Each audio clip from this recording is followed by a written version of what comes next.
बाकी जे सगळे तुम्हाला आता तुमच्या मानेमध्ये इथे दुखतं आणि इथून हात दुखतो ना तुमचा. आता आता जो 50% तुमचं प्रमाण कमी झालंय. ठीक आहे. आता मानेमध्ये तुमच्या C4 C5 मध्ये गॅप आहे. इथून ब्लड सर्क्युलेशन म्हणजे ब्रेनला, छातीला, पाठीला, शोल्डरला या हाताला होतं.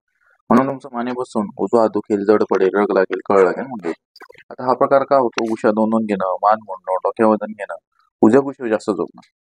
पण जोपर्यंत हे तुम्ही मी सांगितलेले नियम तोडताय, हा त्रास तुम्हाला परत परत होणार.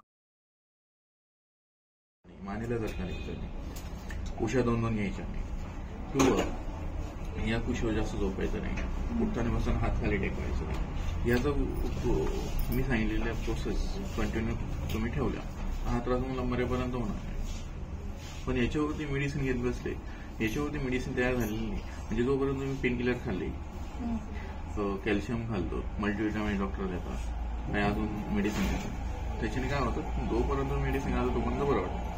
मेडिसिनचा पावर संपला की परत प्रॉब्लेम चालू. कारण त्याचं कारण याची जी डिक्स आहे, डिक्स प्रॉपर जोपर्यंत सेटिंग होत नाही तोपर्यंत गादी लेवलला येत नाही. जोपर्यंत गादी लेवलला येत नाही तोपर्यंत न चालू होत नाही. पण हे जोपर्यंत लेवलला येत नाही, अलाइनमेंट होत नाही, तोपर्यंत हा प्रॉपर प्रॉब्लेम असतो, तो वाढत जातो. एकदा तुमची डिक्स पोझिशनला आली, गादी लेवलला आली, तुम्ही ओके परफेक्ट.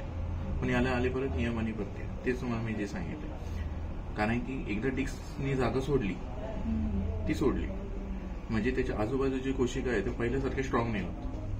त्याचं कारण की त्या ठिकाणी लिमिटपेक्षा जास्त लोड आला की तो जो स्पायनल कॉर्ड आहे जागा सोडून देतो.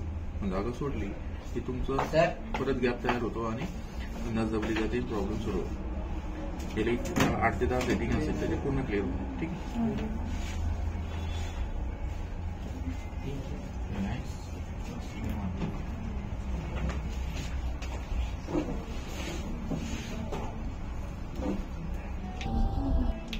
बाकी जे सगळे तुम्हाला मी रेकॉर्डिंग करून दिलंय माझ्या युट्यूब चॅनलवर जाईल, तिथून तुम्ही हे बघून घ्यायचं. ठीक आहे.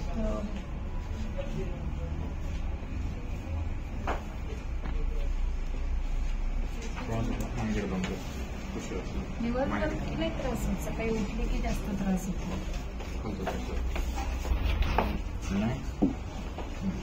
नाही